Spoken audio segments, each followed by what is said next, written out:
তুমি বলো, তোমার সমাজের কাজকর্ম কেমন চলছে? শিবনাথের মতো যোগ্য সহচর পেয়ে তুমি নিশ্চয় খুশি। আগে সবই আপনার আশীর্বাদ। জয় হোক তোমার। হ্যাঁ, ওই শিমুলিয়ার কথা বলছিলুম।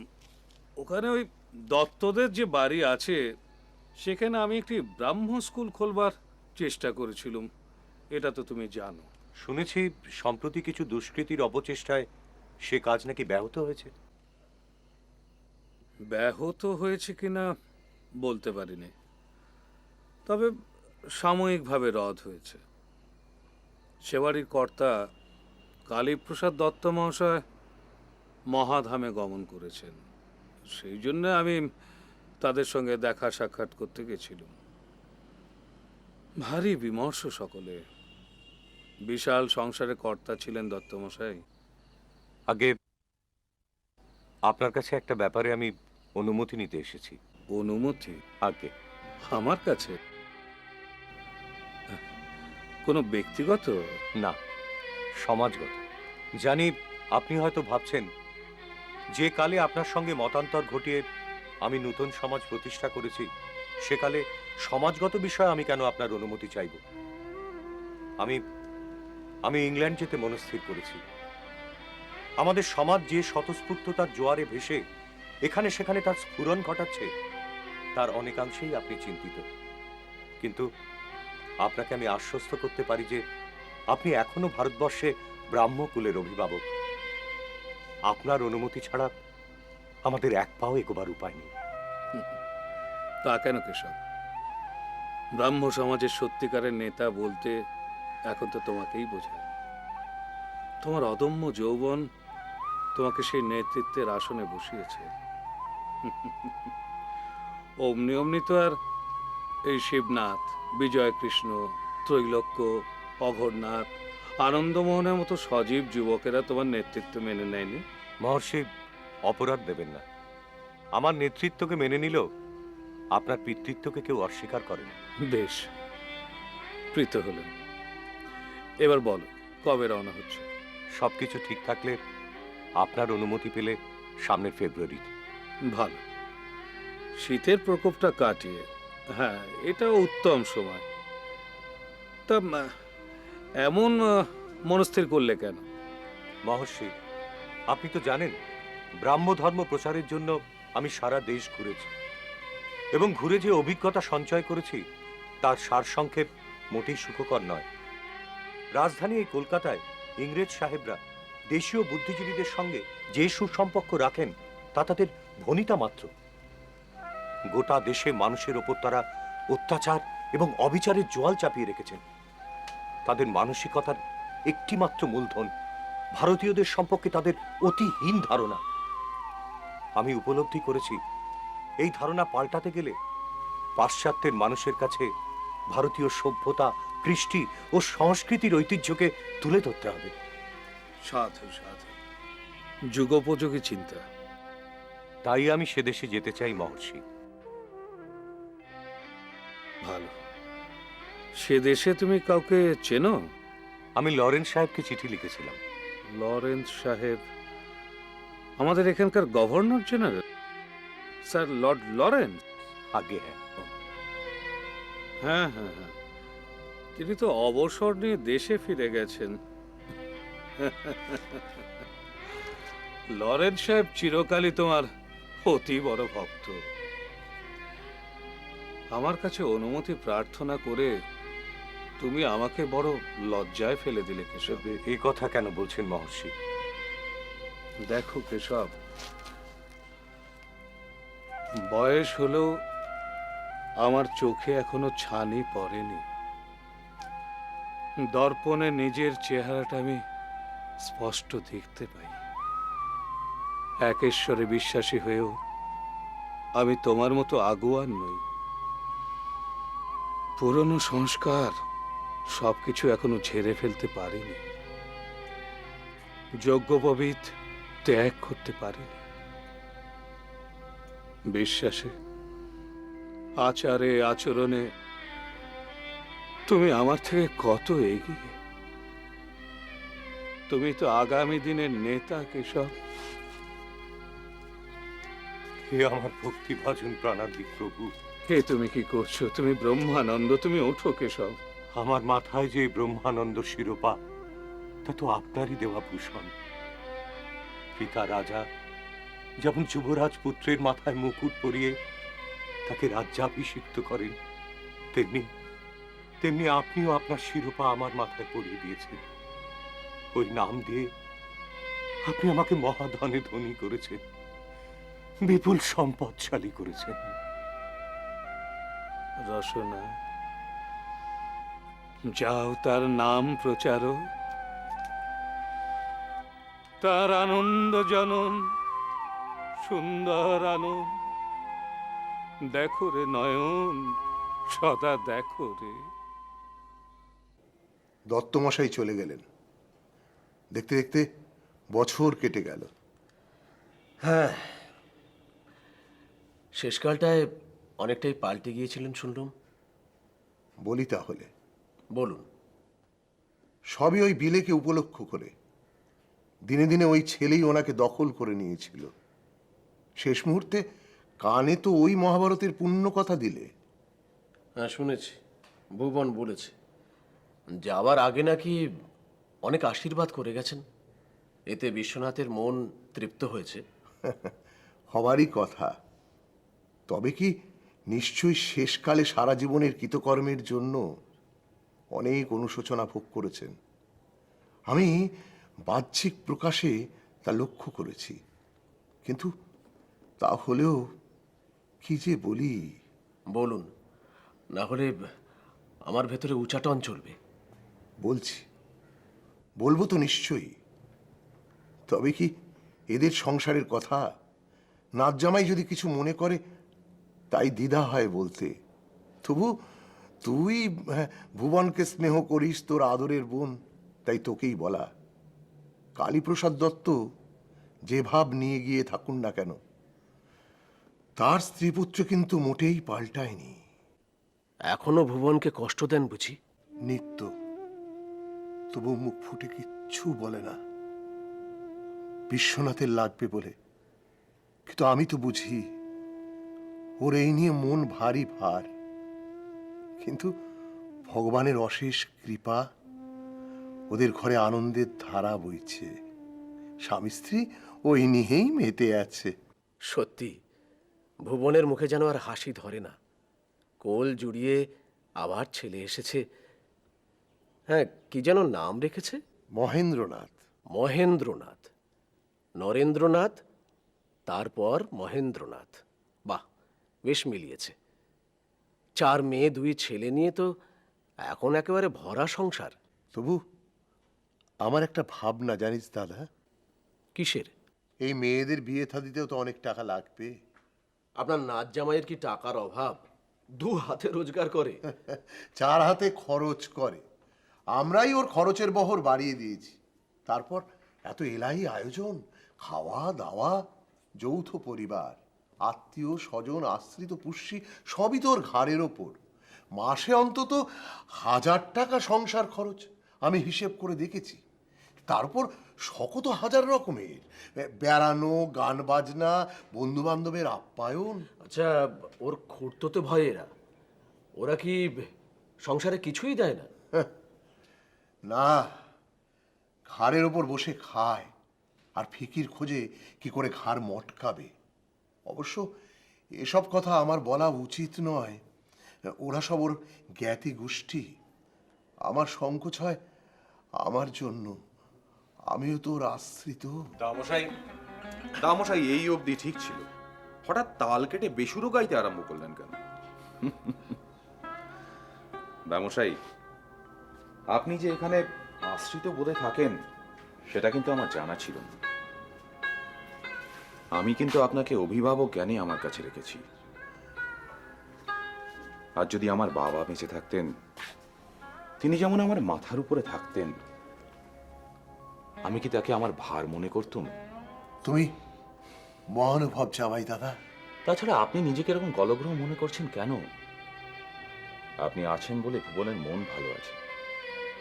যৌথ পরিবারের দায় দায়িত্ব, সাংসারিক চাপ, যা কিনা আমার ভাগ্যদোষের উপর শ্বশুরবাড়ি নিগ্রহে পরিণত হয়েছে।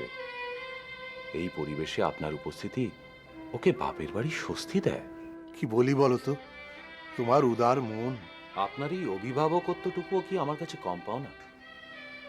তাছাড়া এই যে আপনি বিলেকে এত ভালোবাসেন, আদরে শাসনে আগলে আগলে রাখেন, ওর পড়াশোনা মানসিক বিস্তারে ওকে দেখাশোনা করেন, এই যে আমার কাছে কত বড় পাওনা তা কি আপনি জানেন?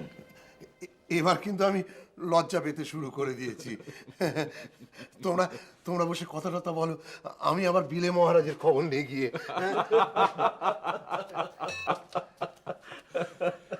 কৈলাস দাদা, এই দামশাইকে নিয়ে আমার বড় সমস্যা। আসলে আসলে কি জানো, তোমার এত খরচপত্র দেখে দামশাই সংকোচ বোধ করেন। সে তো আমার স্বভাব দোষ। তা স্বভাবটা এবার পাল্টাও। কয়লার ময়লা কি যায় ধুলে? যাকে অধিকার খবর সব শুনেছো? কোন খবরটা? ব্রহ্মানন্দ কেশব সেনের ইংল্যান্ড সফরের খবর। হুম, তিনি নাকি সেখানে ব্রাহ্ম ধর্ম প্রচারে লেগেছেন। তুমি কি আশা করো সে দেশের সাহেবেরা দলে দলে সব ব্রাহ্ম হতে শুরু করবে? Anybody's guess.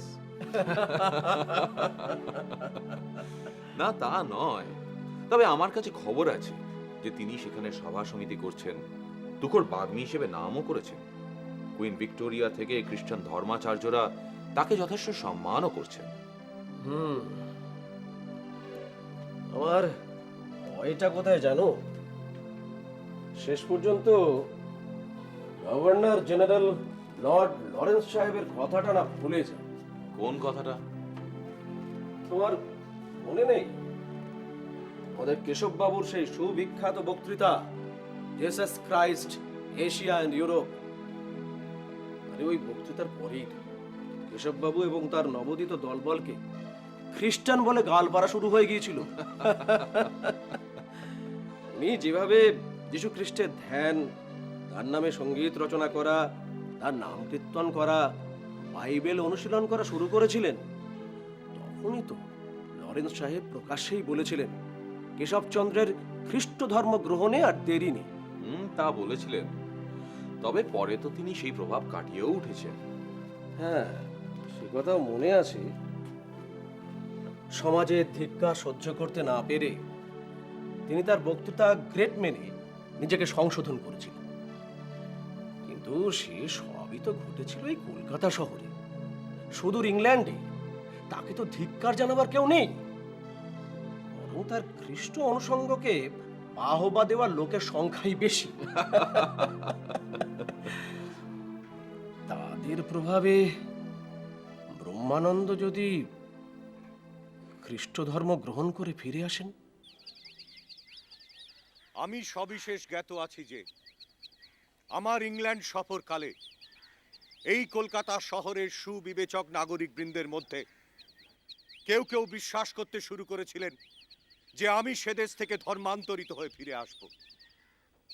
আমি নিশ্চিত তাদের শোনার পেছনে কিছু বিশেষ মানুষের প্ররোচনা ছিল, কিন্তু না, শত্রুর মুখে ছাই দিয়ে আমি কেশবচন্দ্র আবার আপনাদের সামনে উপস্থিত হয়েছি, যাকে আপনারা ব্রহ্মানন্দ শিরোপাতে ভূষিত করেছিলেন।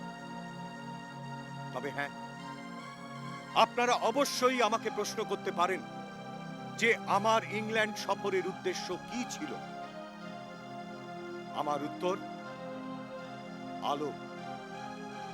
আমি আলোর উৎস সন্ধানে গিয়েছিলাম। সমবেত আশীন ব্রহ্ম বান্ধব, আপনারা ভাবুন, বুঝুন, অনুধাবন করুন আমাদের দেশ এবং সমাজের সত্যিকারের ছবি। সত্যিকারের ছবি বলতে আমি বর্তমান আশীন পরিবস্তার কথা বলছি। মাত্র 1 শতক আগে যে পরিবস্তার শুরু, মুঘল সাম্রাজ্যের ভাঙনের সঙ্গে সঙ্গে ইউরোপীয়দের ভারতীয় রাজনীতিতে প্রত্যক্ষ হস্তক্ষেপ এবং 19বিংশ শতাব্দীর প্রারম্ভে ব্রিটিশ ইস্ট ইন্ডিয়া কোম্পানির উত্থান এবং ভারতীয় উপমহাদেশের ওপর প্রভুত্ব কায়েম, তারপর থেকেই শক্তিমান বিজেতার আপাত উন্নততর সভ্যতা এবং সংস্কৃতির সামনে আমাদের মুহুর্মুহ হতবাক দশা। ফল বিষম, অতি বিষম। ব্রিটিশ শাসনের প্রতি প্রাথমিক প্রতিক্রিয়ায় হিন্দু সমাজ তার অতীত ঐতিহ্যের মোড়কে নিজেকে গুটিয়ে ফেলে এবং তন্মধ্যকার সংস্কারাচ্ছন্ন গোয়ার অশিক্ষিত আচার সর্বস্ব পৌত্তলিক কুল সমাজ ধর্মের ধ্বজা উড়িয়ে হাস্যকর কূপমণ্ডুকতার অনুশীলনে রত হয়। পক্ষান্তরে ঔপনিবেশিক ব্রিটিশ শাসক খ্রিস্টান মিশনারিদের কাজকর্মের মধ্য দিয়ে, ইংরাজি শিক্ষা প্রচারের মধ্য দিয়ে প্রতীচ্যের ধ্যান ধারণার অনুপ্রবেশ ঘটাতে থাকে আমাদের সমাজের সর্বস্তরে। পরিণতি আজ আমরা দেখতে পাচ্ছি। পশ্চিমী সংস্কৃতির প্রভাবে আজ আমরা পর্যুদস্ত। নৈরাজ্যবাদের শিকার হয়ে সমাজের অগ্রণীরাও পার্থিব ভোগ লালসাতে ভেসে চলেছে। প্রিয় ব্রহ্ম বান্ধবগণ, আপনারা জানেন এই হচ্ছে পরিপ্রেক্ষিত, একটা জাতির ধ্বংস সম্ভাবনার পরিপ্রেক্ষিত, ধর্ম সংকটের পরিপ্রেক্ষিত। এবং সেই ধ্বংস সংকটের পরিণতি রোধে প্রয়াসী আমাদের এই মহান ব্রাহ্ম সমাজের জন্ম, উত্থান এবং সাবলীল বিকাশের পরিপ্রেক্ষিত।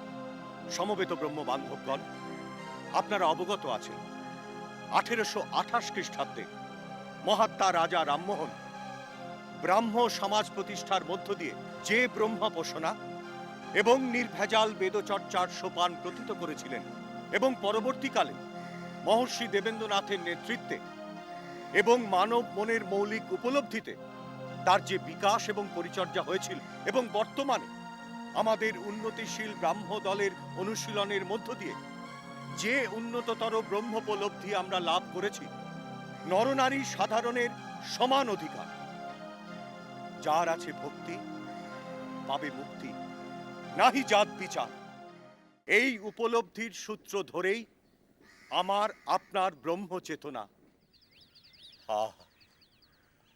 কি অপূর্ব তৃপ্তি! সমস্ত আকাশ বাতাস অন্তরিক্ষের অশ্রুত সুর একসঙ্গে প্রবেশ করলো আমার কর্ণকুহরে। কি অপূর্ব তৃপ্তি! ব্রহ্ম কৃপা হি কেবলম, ব্রহ্ম কৃপা হি কেবলম, ব্রহ্ম কৃপা হি কেবলম।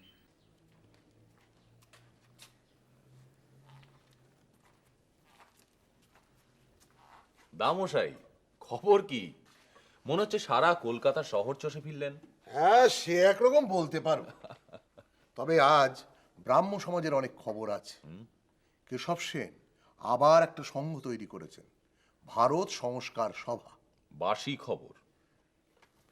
ইন্ডিয়ান রিফর্ম অ্যাসোসিয়েশন, ওটার ইংরেজি নাম। তবে একটা কথা কিন্তু ঠিক, উনি ওই লোকগুলোর মুখে ঝামা ঘষে দিয়েছেন যারা মনে করছিল উনি খ্রিস্ট ধর্ম গ্রহণ করবেন। আমি বাবু তোমাদের যুক্তি বুঝতে পারি না। কেন? আনুষ্ঠানিকভাবে উনি হয়তো খ্রিস্ট ধর্ম গ্রহণ করেননি ঠিকই, কিন্তু উনি যে কোনো পাদ্রির থেকে বড় পাদ্রী। খ্রিস্টান মিশনারিরা অবধি প্রত্যক্ষভাবে যত না যীশু খ্রিস্টের প্রচার করছেন, অপ্রত্যক্ষভাবে উনি তার থেকে বেশি প্রচার করছেন। আসলে কি জানেন দামশাই, এই ব্রাহ্ম সমাজের ভরাডুবি হবে ওদের এই বোধের সংকটের জন্যই। ওরা হিন্দু ধর্মের কুপমণ্ডুকতা, রক্ষণশীলতার সঙ্গে লড়াই করতে গিয়ে বিজাতীয় ধর্মের সঙ্গে গাঁটছড়া বাঁধছেন। একেশ্বরবাদের দোহাই দিয়ে নিজেদের জাতীয় সংস্কার, বহমানতা, গৌরব, যাত্রাভিমান বিসর্জন দিচ্ছেন। তুমি তো মুখেই বলো, মানে নিজেই বা কি আচরণ করো ঘরে বাইরে। এটা ভালো বলেছেন। তবে একটা কথা কি জানেন দামশাই, আমি ধর্মাচারী নই ঠিকই, তবে ধর্মদেশীয় নই। এ তোমার ফাঁকি মারা কথা। কেন? আরে বাবা, তোমার নিজের তো একটা ধর্ম থাকবে। সেটা কি? তুমি এও নও ও নও, না ঘাটকা না ঘরকা, এ কোনো পরিচয়? না, আপনি আজকে আর আমায় সেরেস্তার কাজ করতে দেবেন না দেখছি। সারা কলকাতা শহর চষে আপনার পিত্ত চড়ে গেছে। আচ্ছা, এই যে আপনি আমায় প্রশ্ন করলেন যে আমার ধর্ম কি, এবার আমি আপনাকে একটা কথা জিজ্ঞাসা করি। করো শুনি। পণ্ডিত রামতনু লাহিড়ী মশাই, তাঁর ধর্ম কি? তিনি তো এই বাংলার একজন বিদগ্ধতম মানুষ, সৎ, শিক্ষিত, নির্ভীক, আদর্শবান শিক্ষাপ্রতি, কারো চেয়ে কোনো অংশে কম যান না তিনি। না বিদ্যাসাগর মশায়, না মাইকেল মধুসূদন দত্ত, না বঙ্কিমচন্দ্র চট্টোপাধ্যায়। তিনি নিজ মুখে জানিয়েছেন যে তিনি কোনো ধর্ম সম্প্রদায়ভুক্ত নন। ভারী আড়ম্বরের সঙ্গে তিনি তার যোগ্য পবিত্রও ত্যাগ করেছেন। কোনো ধর্ম সম্প্রদায়ের সঙ্গে যুক্ত নন এবং যজ্ঞোপবীত ত্যাগ করেছেন, এটাকে আমি তার চারিত্রিক নেতিবাচক প্রকাশই মনে করি। কি হলে ইতিবাচক হতো? তুমি দক্ষিণেশ্বরের রানী রাসমণির মন্দিরের কথা শুনেছ? বুঝতে পেরেছি, আপনি ওই মন্দিরের পুরোহিত রামকৃষ্ণদেবের কথা বলছেন তো? আমার সিনিয়র পার্টনার আশুতোষের মুখে ওর কথা আমি শুনেছি। উনি নাকি আধুনিক সন্ন্যাসী। অশিক্ষিত, গ্রাম্য, চাষা শ্রেণীর ব্রাহ্মণ। কলকাতা শহরের যে গগন বিদারক বুদ্ধিজীবীদের নাম বললে তাদের ধারে কাছে যান না। শিক্ষাগত মাপকাঠিতে রামতনু বাবুদের তুলনায় নস্যি। তিনিও যজ্ঞোপবীত ত্যাগ করেছেন। প্রথম কবে জানো? আজ থেকে অন্তত 1 যুগ আগে ওই মন্দিরের পঞ্চবটিতে জগন্মাতার সাধনা কালে ব্রাহ্মণ অভিমানটুকু ত্যাগ করেন পাশ মুক্তির তাড়নায়। 19 কি 20 বছর বয়সে মাতৃ সাধনার একাগ্রতায় পৈতের অভিমানটুকু ছুঁড়ে ফেলে দেন। তারপর ওই মন্দিরের চাতালে জগন্মাতাকে টেনে নামিয়েছেন। মৃন্ময়ী মূর্তি, চিন্ময়ী রূপ পরিগ্রহ করে তার কাছে ধরা দিতে বাধ্য হয়েছেন। তামশাই, সেটা হয়তো তার আবেগের। আবেগ? তুমি জেনে বলছো না শুনে বলছো, না আন্দাজে ঢিল ছুটছো? ওই বীর মাতৃ সাধকের সাধনার ইতিহাসের কথা জানো কিছু?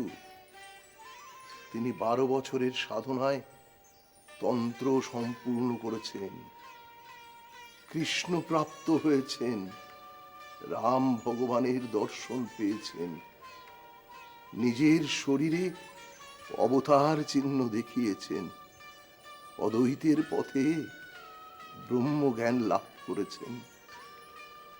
আরো আছে, পরিশেষে ইসলাম সাধনায় আল্লাহর দর্শন পেয়েছেন।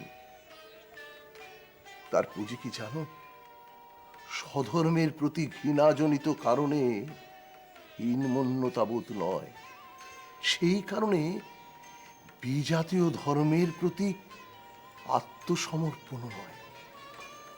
সর্বধর্ম বর্জনের নৈরাজ্যবাদী তিনি নন, তিনি সর্বধর্ম সমন্বয়ের অস্তিত্ববাদী। ভগবান তার কাছে সব রূপে সমভাবে বিকশিত। তাই তিনি ভগবান কোথায়, ভগবান কোথায় বলে হাতড়িয়ে বেড়ান না, আবার ভগবান নেই বলে গা এলিয়েও দেন না, বরং সর্বভূতে সর্বজীবে তিনি ভগবানকে ছুঁয়ে থাকেন।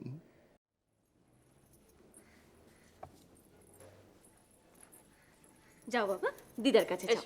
এসো দাদু ভাই, এসো। বে, তোর এই ছেলে দুটোর টানেই তো আমি। আহা, আমার মেয়েগুলো যেন ফেলনা। তাই বলেছি নাকি? ভারী দোল ধরিস তুই। ও বাবু মহেন্দ্রনাথ, তুমি কোন ঠাকুর গো? তোমার দাদা তো শিব ঠাকুর। ও মা, কি হলো? তুমি থামো দেখি। প্রত্যেকদিন এই ছেলেগুলোকে নিয়ে ঠাকুরদের তার নামে পাল্টি মানা, আমার মোটেই ভালো লাগে না। কেন রে, কি হয়েছে? ও লক্ষ্মী, জানা ওকে নিয়ে একটু চাতালে ওর দিদি আছে, তার কাছে খেলায় দেখে যা। হ্যাঁ, যা নিয়ে যা। লক্ষ্মী, বড় নাতি মহারাজা পাঠশালা থেকে এলে বলিস আমার। ঠিক আছে। আমার কথায় দোষ ধরুন না মা, বিলেকে নিয়ে বড় চিন্তায় আছি আমি। কেন রে? কেমন তারা ভাবগতিক হয়েছে যেন ওর। এমনিতে খুব দুরন্ত, এমন দোষীপানা করে যে বলবার কথা নয়। সে তো এই বয়সের ছেলেরা করবেই, কিন্তু তার সাথে সাথে ধ্যান করা, ঠাকুর দেবতার নামে একাগ্র হয়ে যাওয়া, এইসব লক্ষণের আমি কোনো তাল পাই নে মা। এই ছেলে যে কি হবে কে জানে, সন্ন্যাসী না ডাকাত, আমি তো ঠাউর করতে পারি না। এই কি বলছিস তুই? হ্যাঁ গো মা, বন্ধুদের সঙ্গে খেলাধুলো এমন ডান পিটে যে কেউ ওর সঙ্গে পেরে ওঠে না। আর খেলাধুলো মানে তো গাজোয়ারি, মারামারি, ধুমসোধামসি, এখানে কাটছে ওখানে ছুটছে। আর ওকে যদি কেউ কড়া কথা কইলে তো বাবুর একেবারে আগুন চড়া রাগ। তা পুরুষ মানুষের অমন হওয়াটাই ভালো। তুমি তো এ কথা বলেই খালাস। ডাকাত হবার দাগ তো বুঝলাম, কিন্তু সন্ন্যাসীর কি বল? হ্যাঁ রে, জটাটটা হচ্ছে নাকি? বলবি তো। রাত্রে সে ছেলে কিভাবে শোয় জানো? কিভাবে? চিত হয়েও না, পাশ ফিরেও না। তাতে সন্ন্যাসীর যোগটা কোথায়? তা নয় গো মা, ওভাবে কেন শোয় জানো?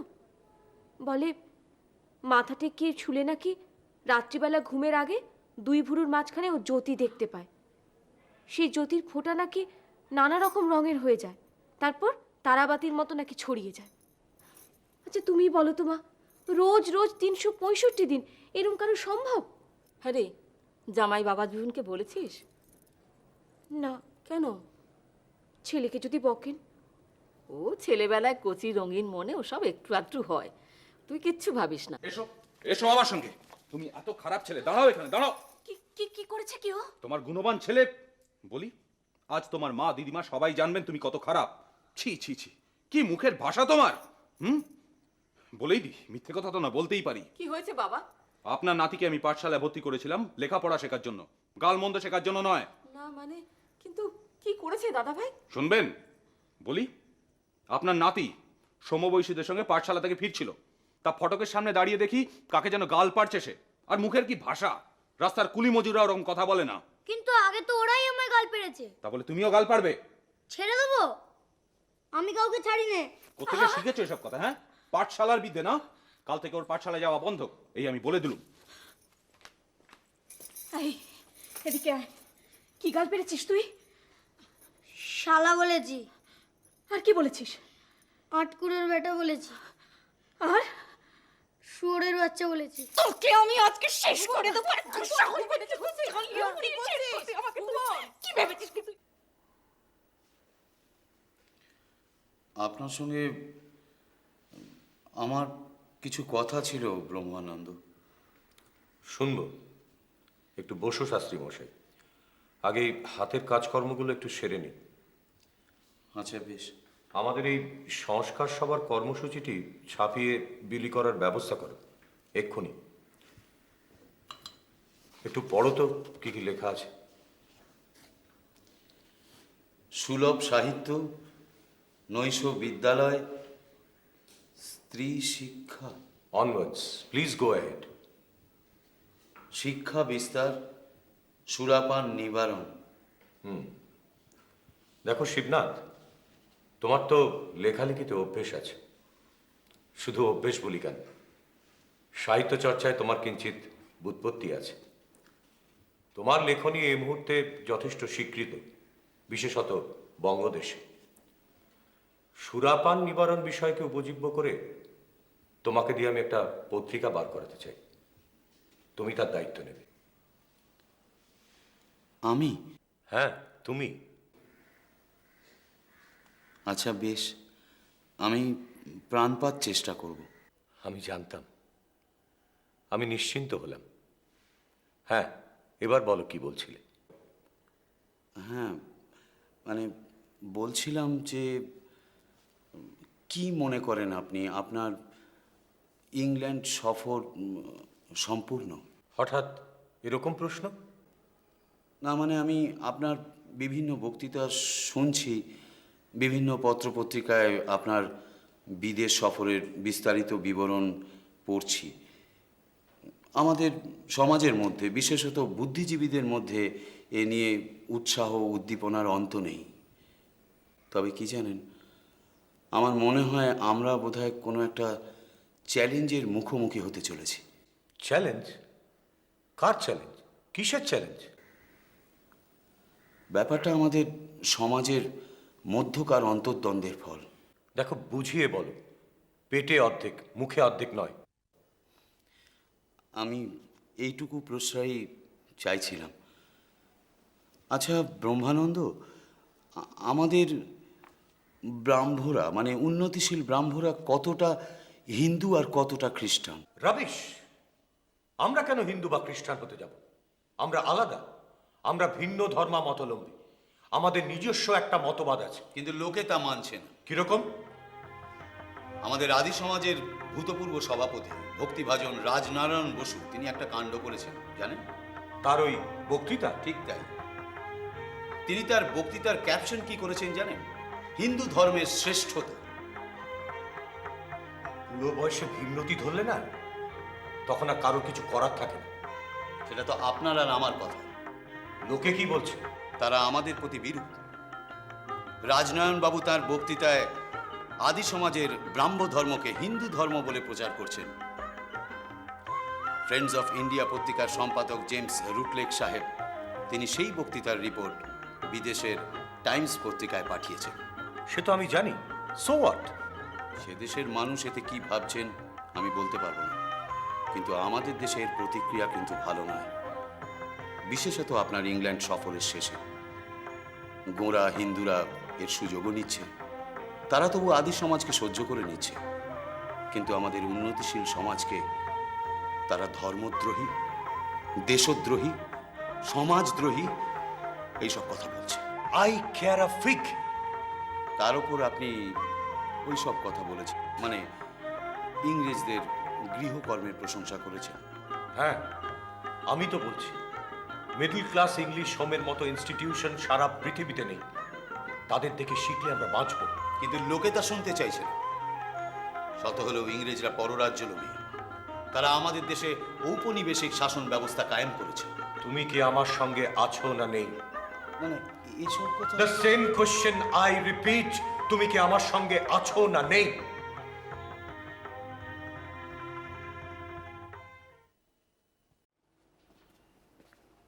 আসুন। আমার এই পারিবারিক পাঠশালাটির ভার আজ থেকে আপনাকে নিতে হবে। আপনি ভাববেন না, আপনাকে আমি উপযুক্ত সাম্মানিক দেব। আজ থেকে এরা সব আপনার ছাত্র। এসব আপনারই আয়োজন? আগে হ্যাঁ, তার কারণ ঠেকাটা আমার নিজের। আমি এদের জোগাড় করেছি আমার আত্মীয় স্বজন, বন্ধু বান্ধবদের পরিবার থেকে। এদের বাবা বা আত্মীয় স্বজন আপনাকে কি টাকা দিল না দিল সেটা নিয়ে আপনি মাথা খারাপ করবেন না। মাসকাবারির ব্যাপারটা আপনার সঙ্গে আমার। বুঝেছি, সমাজসেবার দায় আপনি নিজেই নিয়েছেন। সেটা যে কিসের দায় আমি জানি। আগে না, কিছু না। এই হলো ভূষণ। আপনি যতক্ষণ পাঠশালা চালাবেন এ আপনার ভাই ফরমাস খাটবে। আপনার যা দরকার আপনি একে বলবেন, এ এনে দেবে। বেশ ভালো। তা ভূষণ, আগের থেকে বলে রাখছি, তুমি কিন্তু একটা বেশ লিকলিকে দেখে বেত তেল মাখিয়ে আমাকে এনে দেবে। ঠিক আছে, তাহলে আজ থেকেই শুরু করি। শুরু করুন। এই, একসঙ্গে সবাই উঠে দাঁড়াও। এই, সব বসো একসঙ্গে। ওঠবস করিয়ে নিলাম, এটা আমার রেওয়াজ। শুরুতেই গা গরম করে নেওয়া, তারপর বেদটা আসুক। এদের মধ্যে যে সব ডান পিটে ছেলে আছে তাদের সপাং সপাং করে লাগালে ঠিক চলবে। দেখুন, আমি আপনাকে গোড়াতেই বলে রাখি, ছেলেপুলেদের এই মারধর করার ব্যাপারটা আপনার পছন্দ নয়, এই তো? আগে হ্যাঁ। আসলে আমার এই দালানেই আমি মহর্ষি দেবেন্দ্রনাথ ঠাকুরকে একটি স্কুল চালাতে দেখেছি। আমি মহর্ষিকে দেখতুম, পড়ুয়াদের সঙ্গে তার কি নিবিড় সম্পর্ক। আমি দেখতুম পড়ুয়ারা ঝাঁপিয়ে তার কোলে ওঠার জন্য কিরকম বায়না করত। ওসব ব্রহ্ম কায়দা। ঠিক আছে ঠিক আছে, আপনি এখন যান, আমি এদের সামলে নিচ্ছি। এই, বের করো সব স্লেট, পেন্সিল, বই। কে কি যন্ত্রপাতি এনেছো? যন্ত্রপাতি? হ্যাঁ, আমার যন্ত্রটাই তো এখনো এলো না। আপনার যন্ত্র মানে? ওই যে বেতটা তেল মাখিয়ে আনতে বললুম, আর সে যাগ্গে আসুক। আমি এখন শুরু করে দিই। শোনো, সবাই একসঙ্গে বলো অ। আচ্ছা শোনো, প্রথমে স্বরবর্ণ, তারপর ব্যঞ্জন বর্ণ, তারপর যুক্ত বর্ণ। দাঁড়ান শাস্ত্রীমশাই, দাঁড়ান। আপনার আসল ছাত্রটি এখনো আসেনি। আসল ছাত্র? আগে হ্যাঁ, মানে যাকে উপলক্ষ করে এত সব আয়োজন। এসো দেখ, ছাড়া দেখিনি। আমি কি বাচ্চা ছেলে নাকি? এসো এসো, এখানে এসো। এই যে ইনি। আপনার ছেলে, আমাদের বিলে মহারাজ। আগে হ্যাঁ, এরই জন্মক্ষণ গণনা করেছিলেন আপনি। কপালে রাজটিকা না কি সব যেন বলেছিলেন। তা আমার কপাল দোষে আর ওর আচরণে আর মুখের বুলিতে সে টিকা আজ অন্তর্চিহ্নে পরিণত হয়েছে। কাছাকাছি এক পাঠশালায় ভর্তি করেছিলাম, কিন্তু সেখানেও লেখাপড়া না শিখে গালমন্দ শিখছিল, তাই ছাড়িয়ে এনেছি। আজ থেকে যা পড়ার ও এখানেই পড়বে, এই বাড়িতে। আর তুমি শোনো, আজ থেকে ইনি তোমার গুরুমশাই। এই যে এত সব আয়োজন, এ কিন্তু তোমার জন্য। আমি পাড়ায় পাড়ায় ঘুরে এদের সব জোগাড় করেছি, যাতে তোমার একা একা পড়তে খারাপ না লাগে, বুঝেছ? এরপরে তুমি যদি লেখাপড়া না শিখে গালমন্দ শেখো, তোমায় পোস্ত বাজারে নিয়ে গিয়ে কুলিগিরিতে জুতে দেব। শাস্ত্রীমশাই, আমি আজ চলি। আমার সকাল সকাল কোর্টে যেতে হবে। আসি। আসুন। আর তুই একটু খেয়াল রাখিস। চলো এখানে বসো। আমি কিন্তু খুব রাগী, জানো তো। কেউ কথা না শুনলে আমি তাকে বেত্রাঘাত করি। আমার বেতটা এখনো এলো না। আচ্ছা, আপনি বুঝি ওই ভিত মেরে আমায় পড়া করাবেন? হ্যাঁ, দুষ্ট বালকদের আমি ওই পথেই সৃষ্ট করি। আমি কিন্তু মিষ্ট কথার বশ। ওই মেরে ধরে চোখ রাঙিয়ে আমায় আপনি পড়াতে পারবেন না। হ্যাঁ, হ্যাঁ, সেরাম হলে আমি আরো দুষ্টুমি করব, বাড়িতে চিৎকার করে গাল পারবো, আর তখন আপনার চাকরিটাও থাকবে না। ঠিক আছে ঠিক আছে, এখন এদের মধ্যে সার দিয়ে বসো দেখিনি।